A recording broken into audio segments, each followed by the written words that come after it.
Krishna, good morning. કેમ છો બધા? મજામાં? અરે પોપટભાઈ જે કરી રહ્યા છે ને બહુ સારું કરી રહ્યા છો, તો તમે એના બારામાં કેમ ખરાબ બોલો છો? એના બારામાં મેસેજ કેમ ખરાબ લખો છો? એ બધું સારામાં સારું જ કામ કરે છે. તમે એને સહકાર આપો, પણ તમે આવા શબ્દ ના લખો કે સામાવાળા વ્યક્તિને દુઃખ લાગી જાય. જે કોઈનું સારું ના કરી શકતા હોય ને તો ખરાબ કરવાનો પણ તમારો અધિકાર નથી. એટલે મેસેજ કરો, જોઈ વિચારીને મેસેજ કરો. બરાબર છે? આ તો બધું પુણ્યનું કામ છે. તો એમાં તમે છે ને પાપના અધિકાર ના થાવ, પણ પુણ્યના કામમાં તમે સાથે પુણ્ય કરો.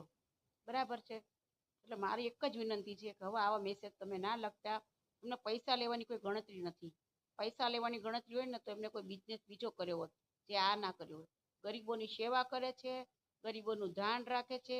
જે રોડ ઉપર જે ફૂટપાથ ઉપર રખડતા હોય છે એમાંને પણ લઈ આવે છે, એની સારવાર કરે છે. તો એના માટે તમે એની સારવાર કરે છે તો એનું સારું બોલો, પણ આવું ના બોલો કે એને પૈસા લઈ લે. અને પૈસાની જરૂરત નથી, પબ્લિક જ એમની મદદ કરે છે. અને એ કરે છે, પણ પોપટભાઈ સારામાં સારા માણસ છે. હું તો એમ જ કહું છું, હું તો ભગવાનનો દરજ્જો આપું છું એમને, કે એમને ભગવાને એવો જન્મ આપ્યો છે કે ગરીબોને જે મહેનતની એટલું રાખે છે એવી રીતે.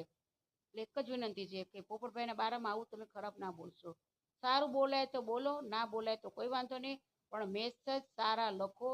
એ બધા માટે સારું વિચાર કરનારા એ વ્યક્તિ છે. એટલે ભગવાનનો દરજ્જો આપ